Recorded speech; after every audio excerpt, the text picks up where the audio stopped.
Good morning, internets, or at least I'm trying to make it a good morning, even though I feel like hell. We'll get to that in a minute.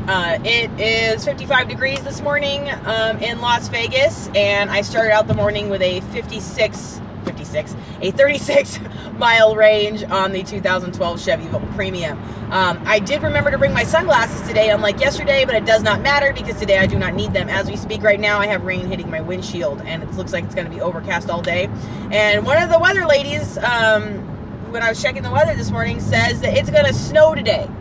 We're going to have snow in the Mojave, so you know that's going to make for some pretty hilarious driving because can't nobody act right when it rains in Vegas, so we'll see what happens when it snows. It's going to be, people are going to freak out like it's some kind of biblical event.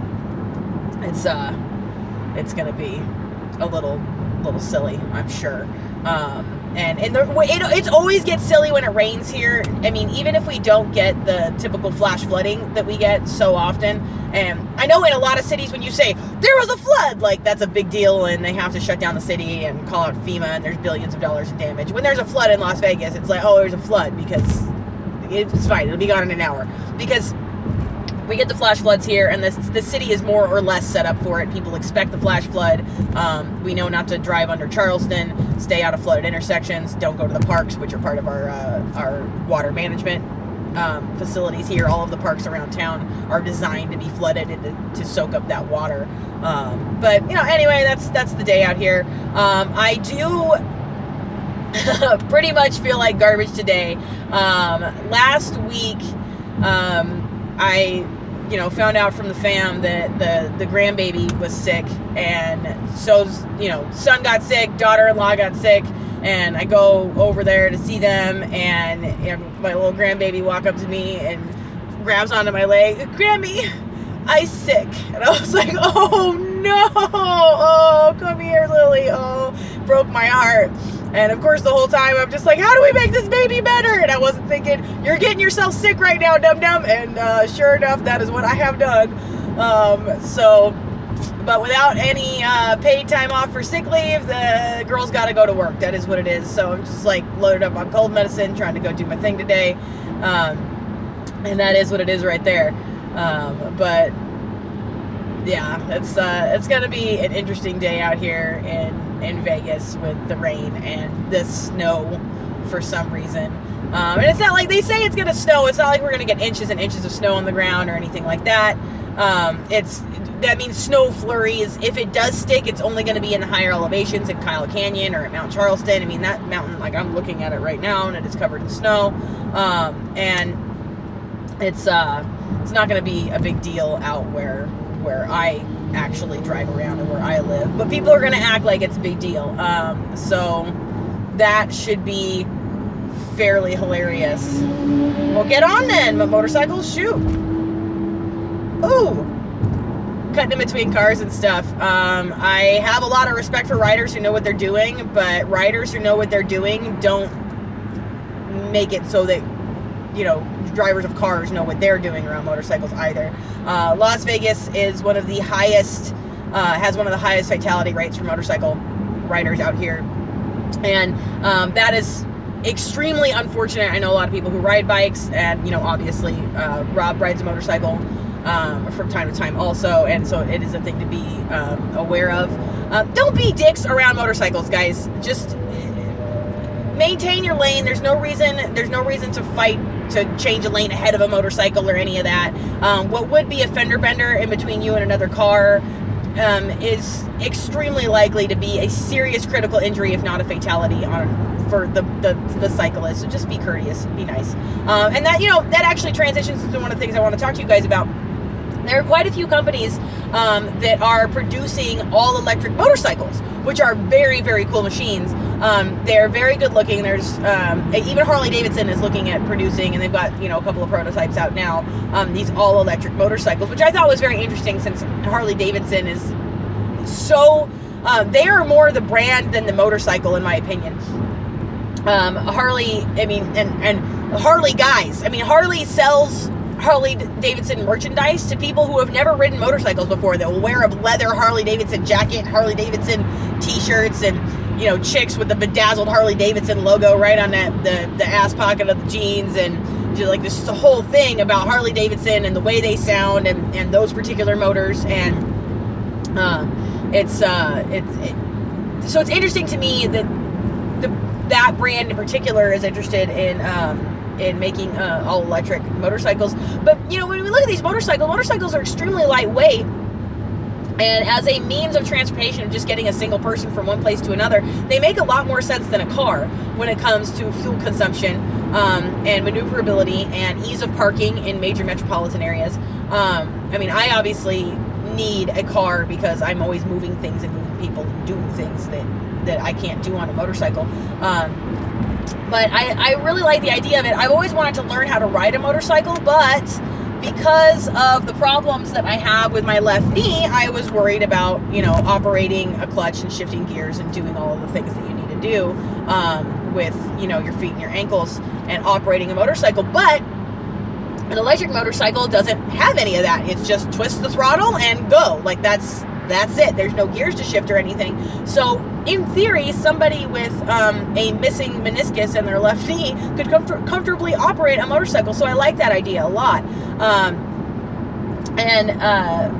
don't know, I've seen some of the different electric motorcycles out there, and there are a lot of brands that are making them, and of course most of them are escaping my mind right now. But what do you guys think about this? Electric motorcycles are definitely coming. They are going to be part of our future. But here's where I'm conflicted, because part of what keeps a rider safe, and there isn't much of what keeps a rider safe, you wear, in the best case circumstance, you get a rider who wears a serious, well-made helmet, preferably a full face for, you know, maximum coverage, and that wears the proper riding gear, the proper riding jacket, and you know, pads if possible, good leathers, good quality denim, and things like that, so that if you do take a digger and you end up, you know, sliding, you don't rub off half of your skin and leave it all on the asphalt. So, you know, there are those things. But then the other safety feature of a motorcycle is that it's loud and that cars know that they're around. Now, just me in the Volt on my own, when I'm out running errands on the weekends, if I'm, you know, cruising through a Walmart parking lot or something, I have a little bitty horn, a pedestrian awareness horn that I can hit on my left my left stock over here on the left side of my steering wheel. I don't even know if you can hear it from the inside of the car, but let me get on the other side of this truck because I don't want to frighten him. I'm gonna go ahead and hit this. Don't know if you guys could hear that, but it just makes like a little chirping noise, and like it's literally just to alert people that you're there. If like a pedestrian walks out in front of you because they don't hear you. They don't realize how much they echolocate to look for vehicles, and if they don't hear a car, they don't expect it to be there. So what about other motorists in cars? And then we've all heard a motorcycle come up. You know, I was made aware of that motorcycle by the sound of him. I heard him before I saw him on that Suzuki. What if he was riding an electric motorcycle that didn't make any sound? How would he make other motorists aware? I'm really interested in this because I like EVs and I like motorcycles and I like electric cars. I like all that stuff. And anything that used to burn gas that we can bring electricity to and have it burn electricity instead, I think is a win. But there is the safety concern surrounding how do you keep a cyclist safe when nobody is aware that he is necessarily there because there's no sound coming from the motor. How do you think we solve this problem? Is it just come down to motorist education and our culture is going to change over time and we're going to be expecting and looking for, be more vigilant, looking out for electric vehicles and electric motorcycles? And how many people are going to, like, what do you guys think the fatality rates are going to be on, and I hate to speculate on something like that, but do you think we're going to see more fatalities, you know, the ratio be higher for EV cyclists versus, you know, traditional internal combustion motorcyclists? What do you think is going to happen? Basically, I'm very curious about this. The electric bikes are amazing. It's probably the only chance I have of comfortably operating a motorcycle at any time in my life, and I really want to know how to do it. I would like that feeling. I've been on the back of a motorcycle many times, and I enjoy it. It's fun. I love going riding with Rob. But I like the idea of maybe being on the front of the bike and being the one on, you know, operating it at some point. and having that experience at some time in my life, but it's not, I'm confident that it's something I can learn to do. I could go take the, the motorcycle safety course and be taught how to operate a motorcycle. And of course, Rob would teach me. Not on the Valkyrie because it's ginormous, but on something else. And I know it's something that I can learn intellectually, but I'm not confident it's something that I can physically do. And I only get so many pushes and pulls out of my knee and out of my ankle with what's wrong with my knee in the course of a day, and I'd hate for it to get fatigued and go out when I really need it when I'm on a bike. So I don't know that that's necessarily a safe thing to do. I have a motorcycle fantasy, and I didn't really think that it was something I was ever going to be able to do before I found out that there were electric motorcycles. So I like that idea, but how much danger would I really be in if the other cars couldn't hear me? And how do we solve that problem? I don't really know. I'm just really curious what you guys think about that.